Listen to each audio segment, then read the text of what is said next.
one. And then I'm going to go over to Instagram and I'm going to hit that hyperlink. Oh, it's not hype. It's not. Um, yeah, you said, oh, there it is. And we're going live. Perfect. Okay, so now, but I need to get out of this box because it's too many boxes. Yeah, just make sure you go back over and don't exit out of the Instagram. Right. Back over to So hello, everybody. Live, I see you. Yeah, okay. So I'm just wondering if you could just see like a chat. Because I'm on the studio chat. I'm on the studio chat. So all right, I've added a message, so I don't know if you can see it. Okay. On Instagram. On Instagram. So it'll just be up on the studio chat part, right? It's just gonna pop up from, may take a little time. I don't know. I don't know. It should pop up, but it might not because it's from that third party. So it might pop up on the Instagram box, but it might not be on the actual on yours where you're watching yourself. Okay, yeah, it's on the Instagram box.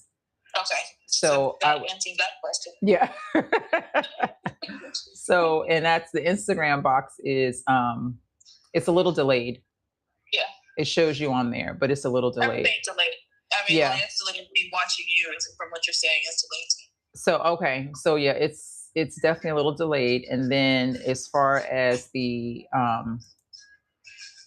I don't see it on the studio chat. So I wonder if it'll come up through Facebook. I don't know if it'll I can see. Okay. Okay.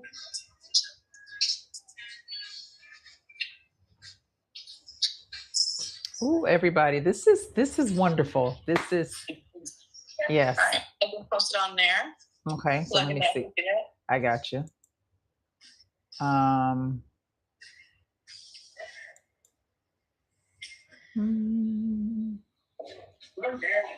Chat with everyone in the studio. Messages are cleared out. Oh, is this just the studio chat? Oh, this might just be the studio chat as opposed to. Yeah, like internal chat. Yeah, okay. Well, that's interesting because I'm not sure exactly where to find individual chats. I thought I opened it up on there. But everything else looks pretty good. Yeah. Just gonna see something here. You might need a moderator. Right, exactly. So everything else is pretty good. Yeah. So it's coming through Facebook with the captions on it. So it is a little bit, but that's coming through. I have to click over to the actual Facebook page to see it. Yeah, that makes sense. You know what I'm saying? So, but I don't want that to be. You have to keep switching.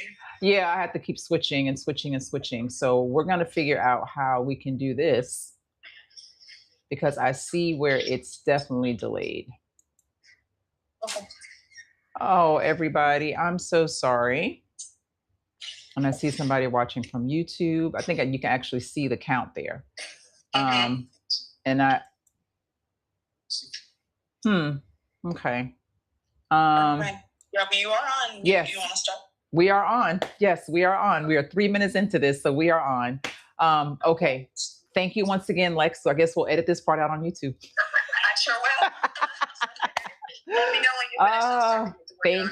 I appreciate it. Thank you. Okay, bye. Sorry about that. Once again, guys, I am learning this technology world. I am absolutely learning this technology world. So, but I just want to say thank you again for everybody that's joining the Melanated Hospice Nurse right now. We are live. We are streaming from Instagram, Riverside, Facebook, and YouTube. So I was so excited about the fact that I will be able to see everybody's comments because that is how you all are asking questions, is by looking at the comments. But what we're realizing is that a lot of the programs that are streaming in are kind of delayed. So just continue to bear with us because we're going to work this out. I am determined to work this out. We're going to work this out. But I just want to say thank you all to everybody that's joining us right now. Thank you for coming on to the Melanated Hospice Nurse. This is our Let's Talk About It Thursdays, where we continue the conversation from the podcast that aired on Sunday. And I pray that you all have been listening to the podcast. I pray that you all have been engaging with it, sharing it with others for sure. Absolutely sharing the podcast with others, but also just having those very tough conversations, because we have to have the conversation with ourselves when it comes to understanding our own mortality. And that's not something that's easy. That's not something that feels natural, but it is.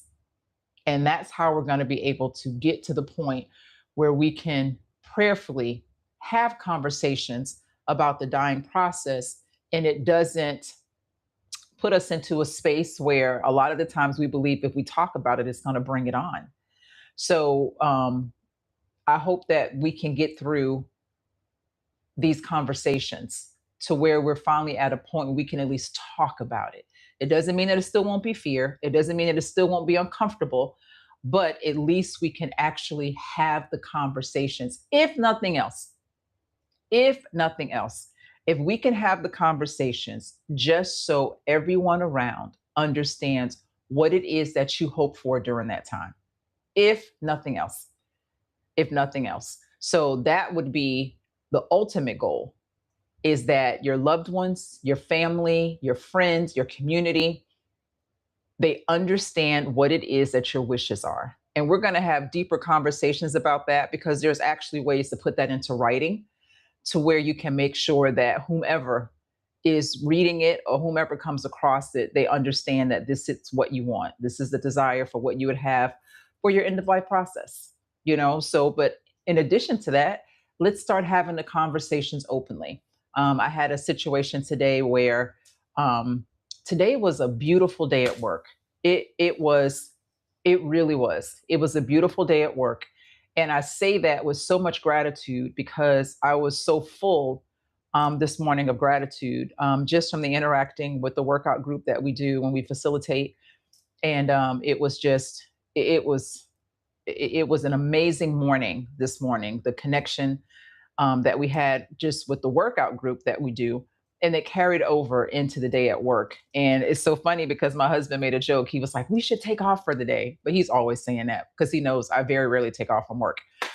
And I'm like, but why would I want to do that? I don't want to take off from work because I want to go love on my patients. And I had one particular patient that I've been thinking about a lot lately, because I know that, she's nearing toward the end of this journey, but she has such an amazing ironclad, strong will that it appears as if how in God's name is she continuing to go on.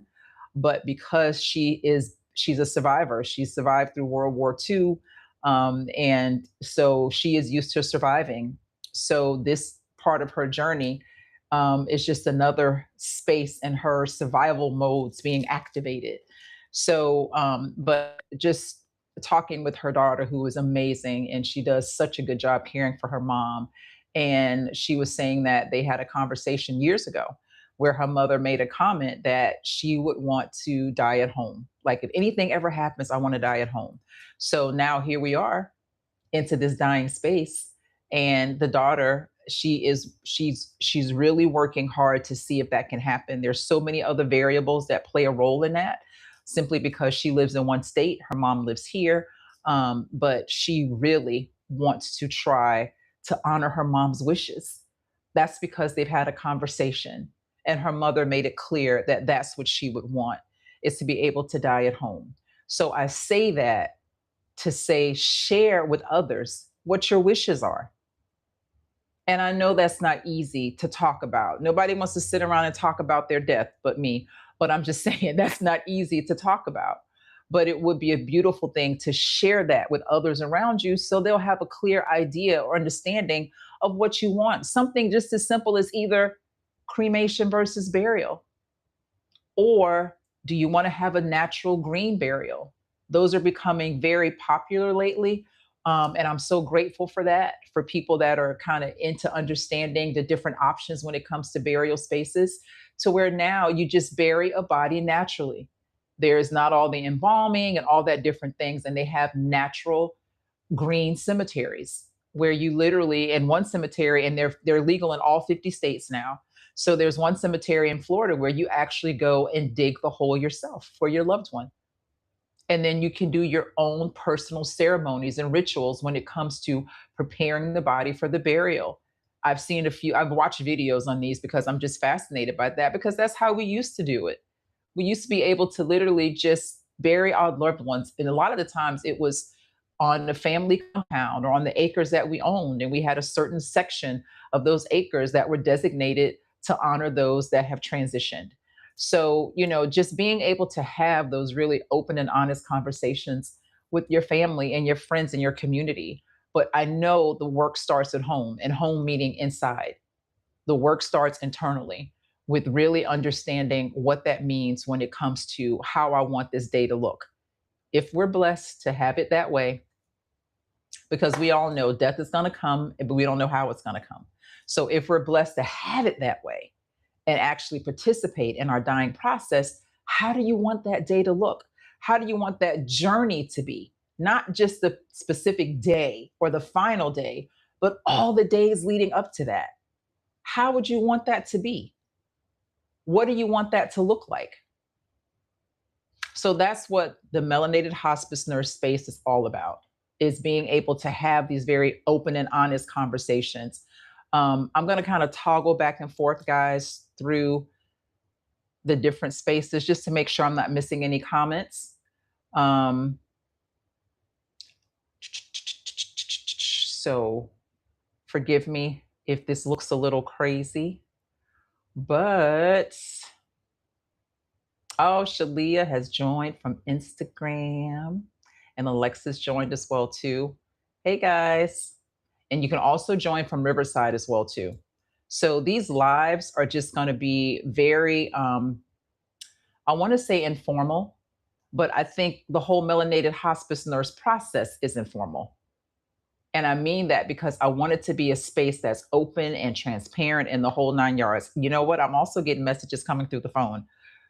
Woo, I love this. So y'all just give me 1 second, but we're going to figure it out. We're going to work it out. So got it. So we got that. All right. So just to kind of give a little recap of everything that went on this week on the podcast, where we literally talked about what culture, trust, and the healthcare system, culture, trust, and the healthcare system, and how those three entities influence the decision for those of us in our community to accept hospice care. Culture, trust, and the healthcare system. If you have not had a chance to watch this week's episode, please watch this week's episode, because we really kind of went into details, we went into details, and we could have gone deeper, but we went into details about how culture and healthcare and those intersecting spaces within our culture really play a role into us making a decision on whether or not to have hospice care, simply because of years and years and years, countless stories, countless incidents, countless interactions of our community and the healthcare system, and how that leads to such a level of mistrust. So how do we go from the space of mistrust to the space of trust when it comes to inviting an end-of-life care organization into our homes to help take care of us? That's what we discussed on this week's podcast, and being able to hit on those key points, but not just sit and talk about it, because we can do that for days and days and days, but really trying to come up with a solution to how is it that we could literally regain trust when it comes to certain aspects of the healthcare system that will allow us to feel comfortable enough to invite hospice into our family's home, into our home to take care of ourselves or our loved ones. Because hospice has now been integrated into the healthcare system. And because that's the case, because hospice has been integrated into the healthcare system, now the mistrust is also with hospice because there's a mistrust of the healthcare system altogether and any entity that exists in that system. And now, because hospice has become so medicalized, now it's very challenging to be able to trust that. What? Oh, wow. Okay. Thank you. All right. I'm going to have to utilize him to go read the comments on all the different social media spots to make sure that we're not missing anything. So, yeah, that was my husband. So, how is it? I thought it was going to be one of the grandkids, of course, but because we're on grandparent duty tonight, but it was him. So, being able to gain that trust with hospice, how do we do that?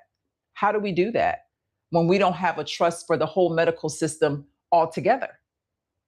So, being a hospice nurse and being a melanated hospice nurse, which is an honor, I have been commissioned to be able to try to find ways to bring these two spaces together. And I think one of the ways, and I pray that this way will be effective. I just know that we have to get into it. But one of the ways is being able to analyze our own dying process first, our own thoughts of how we feel about death. That's what we have to do first. Before we can expect anything else to happen, we have to analyze that first. And in being able to sit with that and what that feels like. And how do we come to a space where it's not completely surrounded by fear when we talk about our dying process? How do we get there? Yes, I've been 20 years into this, but I didn't always have this attitude about my own dying process when I first started with hospice, because I was an oncology nurse for 8 years prior to that. So in that arena, it was all about saving the life. So I never stopped to actually think about what I wanted for my own death if I had the opportunity to participate in it. So the first step would be able to really stop and do a lot of self-work within our own selves when it comes to the dying process. How do I even see death? How do I process that? Then once I get to that, because that's a lifetime worth of work. It's not something that's going to happen overnight. It's just really not. And we can do that by having these conversations, talking about it more. So therefore, it's not so taboo. It doesn't feel so strange and so odd when it comes to actually talking about the dying process and our own death. We're okay with, oh my God, such and such passed away. What happened? That's usually the conversations that we have. But when somebody says, hey, you ever think about your own dying process? But first of all, who says that? I do. I ask people those questions. And it's not just this random strangers I go up to and say, hey, have you thought about your own dying process? It comes through a series of conversations, but I could end up asking that question. So first we have to do that work. And then once we're able to do that work, then we can start having conversations with other people. And the goal is to be able to have spaces where multiple people are doing that work, and now they want to come together and share what that experience is of them coming to this space of being able to talk about their dying process. So, and there are spaces and communities where people can actually come and have these conversations. They're called death cafes. And when people hear, they go, okay, that's a little bit much. A death cafe, like, what do you mean? Like, are people going there to die? No. Nope. It's these very casual settings that are usually set around a cafe style, tea, coffee, things of that sort, soft music playing, people just coming in like a local neighborhood hangout spot. It just so happens that the topic of conversation is the dying process and all those things that are integrated into that. Everything from getting your healthcare surrogate, your power of attorney, your do not resuscitate, all the way to what you want the music to be. And the space allows for those very open conversations. And there's usually a facilitator there that just sits there. And if you want to ask a question, you can come and ask a question. Multiple people can ask questions, or you can talk amongst each other. That is starting to become, we're starting to see those pop up more in different communities. And the success rate of having those spaces in communities have been astronomical. So just keep looking out on the horizon, because the melanated hospice nurse, that's going to be our next step, where we're going to actually have live in-person places where we can all kind of congregate to have these very, very difficult conversations, but you feel free to come on in and let's talk about it. Let's talk about, because that's community. How do we can't keep talking about wanting community to be impacted unless we're going to actually go into the community. This is beautiful. All this technology going live and all that, that's great. But nothing replaces one-on-one personal interaction. Nothing does. Nothing. It doesn't replace that. It doesn't replace being able to give somebody a hug as you're thinking about their dying process, or a loved one that they're saying, I wish I could have had this conversation with them before that happened. I wish I could have known if they were peaceful or not. I wish I could have known if they wanted to participate in the dying process. So we need to actually go into community. And that's what going into community means. Having these opportunities to have in-person connections, collaborations, and all of those wonderful things. So that's another way for us to be able to really get to where we're okay with talking about our dying process, that we're okay with that, because that's how we're going to get past this mistrust. Because what's happening is the mistrust has trickled down into our own community. And now there's this space of mistrusting each other. And once we can interact on a space as intimate as the dying process, there's nothing that we won't do for one another in our community. Nothing. There's nothing that we won't do. Because that's a powerful, powerful, powerful space of energy. And once we feel comfortable enough to be able to go next door, knowing that that person is transitioning and that family needs support and they need assistance and they need respite care, and we go over and say, listen, I am here for you. If you need me to come over tonight from 10 to 11 to sit with your loved one while you take a nap, I'm here for you. If children can see that these conversations are a normal part of our daily living, the respect that they would have for the dying process, just the respect for that,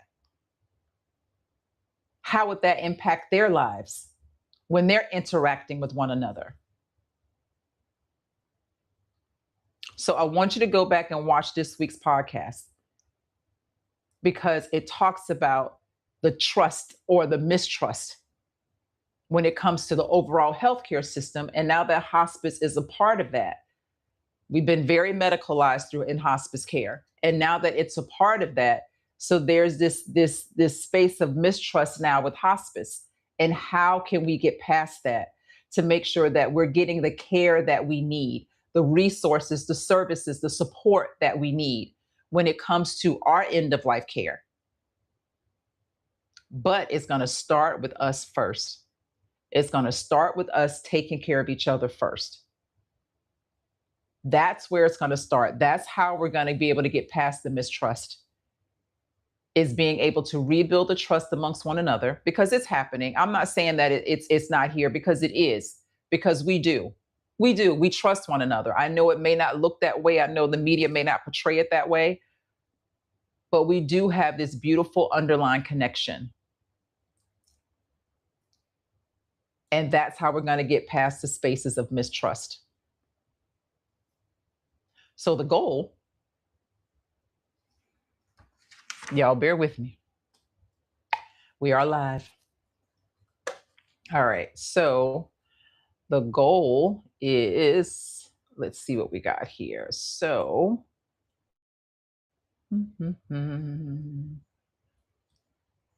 Facebook, there we are.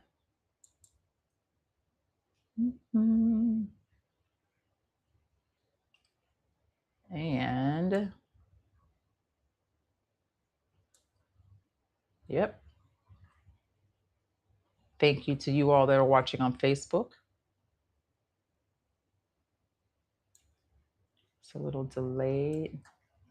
Hey, everybody, come on in, come on in, come on in. Ask those beautiful questions. Ask those beautiful questions.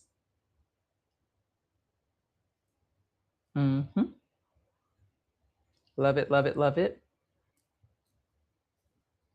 About how we can get through this space of mistrust when it comes to caring for or having hospice come into our spaces of caring for our loved ones, and how do we get past that?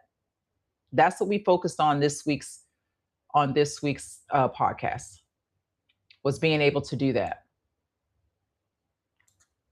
And then we got, ooh, y'all, listen, we're on Instagram, we're on Facebook. This is wonderful. So excited. Don't mind me. I'm so excited. And I'm more so, and I say this all the time, I'm more so excited for community. I'm more so excited for the community having an opportunity to start having these difficult conversations, because we can't avoid it. We can't avoid the dying part, but we've been avoiding the conversations around it. And we usually don't have conversations about it until the death happens, or until someone is close to the end. Then we start talking about it. But how would that look if we start talking about it way before then? How would that look in community? How would that actually look if we literally start talking about it way before then? How would that look? How would that look? How would that support look? Now we're building the trust. We're building a trust. We're building a trust between each other. That's what we're doing, is building a trust. Because our community is so rich with knowledge and opportunity. And the amount of people in our community, just in the healthcare field alone, we have no problems being able to access help and care. We have doctors, nurses, nurse practitioners, RNs, LPNs, home health aides, CNAs, volunteers, social workers, physical therapists, occupational therapists, all within the community. So now it's just a matter of getting back to connecting with one another, so we can activate that trust again. That's what this is all about. That's what this is all about. I'm just toggling through.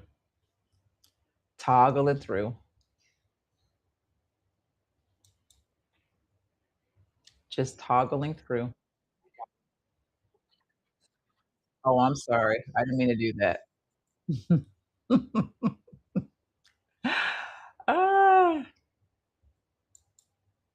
We are just toggling through.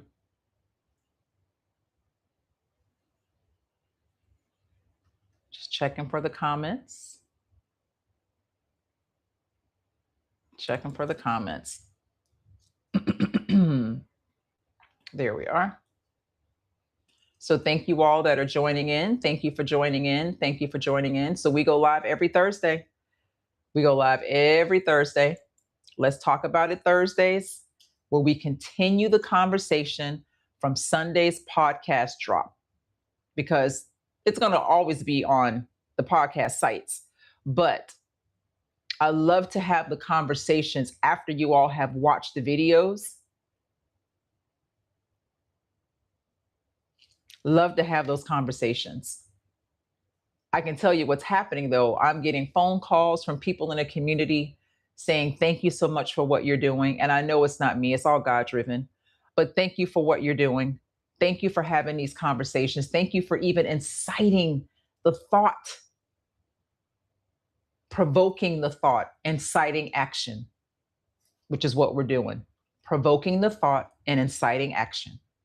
We provoke the thought with having the conversations and incite the actions by saying it's okay.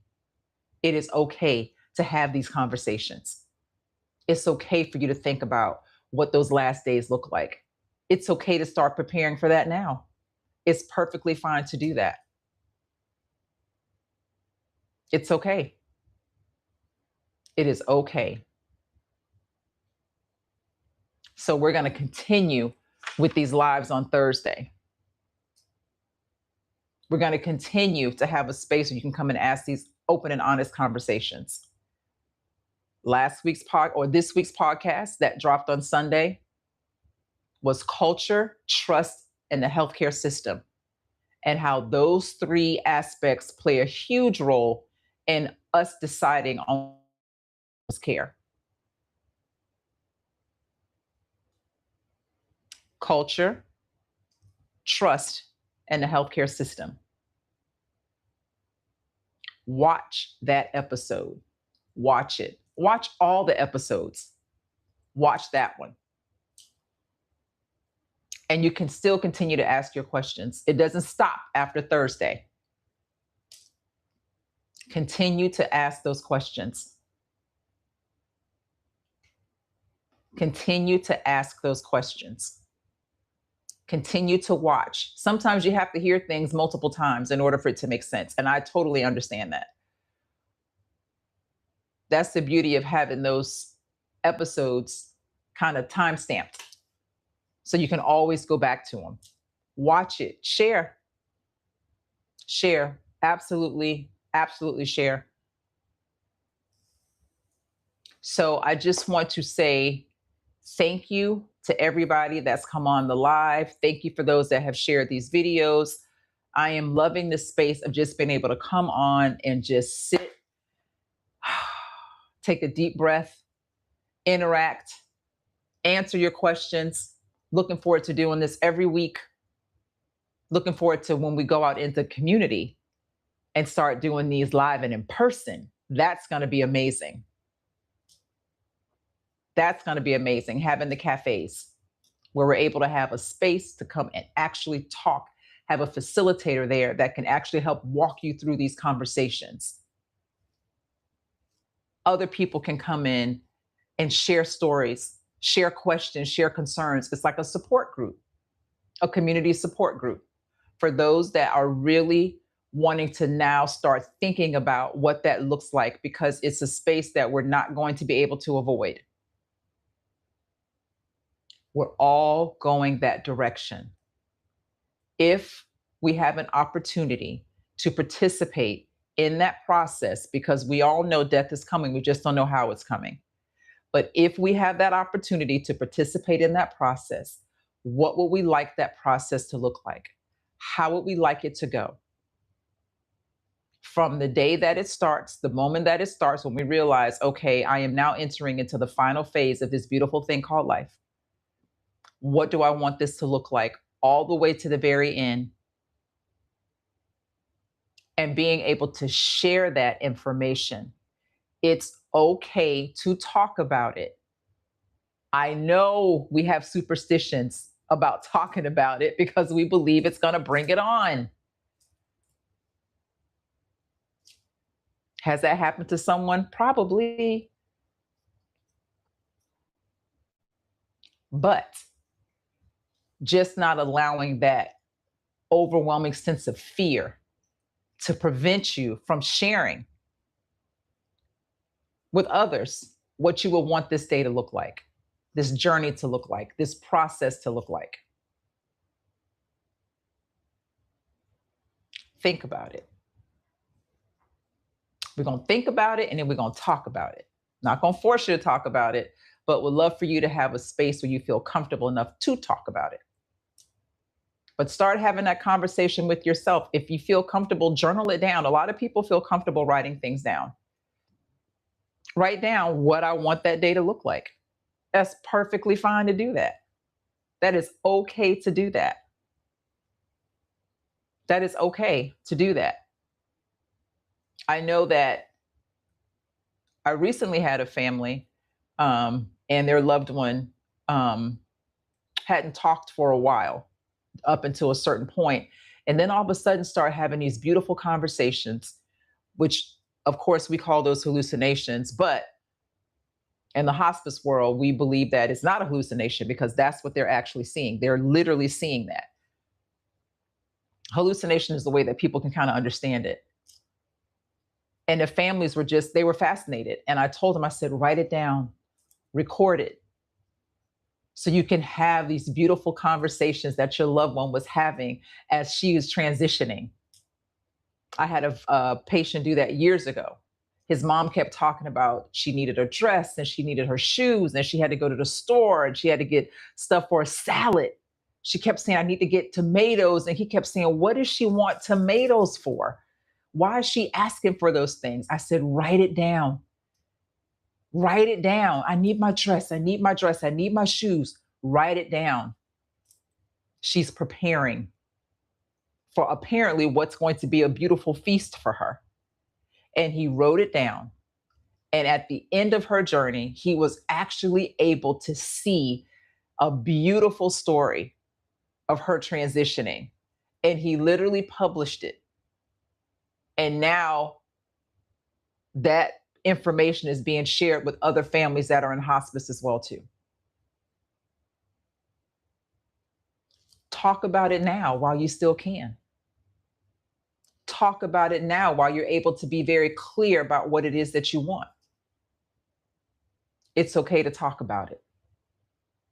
That's what these Thursdays are for. Let's talk about it. I'm gonna check one more time.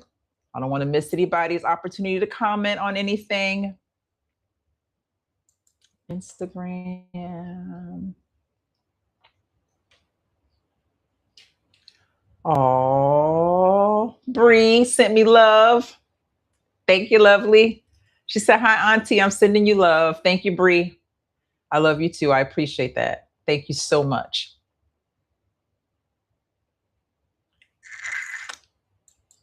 Going back on Facebook. And then back on Riverside. So I'm just toggling through. So thank you guys for that. I appreciate it. I'm able to see the comments. So thank you for joining this live. We're going to continue to go live on Thursdays because I know as more of these conversations sink in, I truly believe that more and more people are going to feel comfortable. I believe that people want to talk about it from before. There just wasn't a space for them to do it in. It's almost like we need permission. It's like, it's okay to talk about my dying process. Absolutely, it's okay to talk about it. It's okay to talk about it now before that process even starts. It's perfectly okay to talk about it. Perfectly okay. So I know as time goes on and we're giving ourselves permission to be open and honest and transparent about this space to where it doesn't have such a space of darkness and fear, that you all are going to be very open with these questions. And like I always say, I don't have all the answers and I never pretend to. I just love having conversations about it because if I don't have the answer, which I know I don't have all the answers, I know that, but we're going to find somebody to help with it. There's plenty of people out there that have had these experiences that are willing to share what it is like for them, willing to be open and honest and transparent about that whole space for them when it comes to the dying process. Some people just don't know where to go to talk about it. If you run into that situation, you send them to the melanated hospice nurse. You say, oh, I have the perfect space for you to be able to talk about it. Yes. Yes, let's go to melanated hospice nurse. Let's talk about it. Yay. It's going to happen. I know it's going to happen. I know it's going to happen. So next week's podcast, even though we're still marinated on this week, when we talked about culture, trust in the healthcare system, and how those three pillars play a huge role in us making a decision on having hospice come in and care for us. We're still in that space. We're still watching, still talking about it. Still talking about it. But next week, we're going to talk about what families can expect from hospice care. What is it that families can expect from hospice care? From the care team all the way down to that very last day. What does that journey look like? From being admitted to hospice, how do I go about doing that? All the way to that very last day. What happens when my loved one transitions? What happens when I transition? What role does hospice play in that? What families can expect and hold hospice accountable to. What families can expect from hospice care. That's our topic for next week. So I'm not going to hold you all much longer. I've always made a promise that I'm not going to be long on these lives because I'm long enough on the podcast. Because y'all know I can talk all night long. So what families can expect from hospice care is next week's topic. But before we get there, I need for you all to watch this week's show, Culture, Trust, and the Healthcare System, and how those three pillars play a role in whether or not we will have hospice come into our lives and take care of us or our loved ones. Watch it. Watch it again. Share with others. Have the conversation with yourself, and then have that conversation with others. But, like I always say, until we meet again, may compassion guide you and may culture ground you. Thank you so much for coming on to this live. Share this with other people. I look forward to seeing you all next week. Bring your questions, jot them down, share them in all the different social media chat spaces and all that good stuff. And let's continue to talk about it.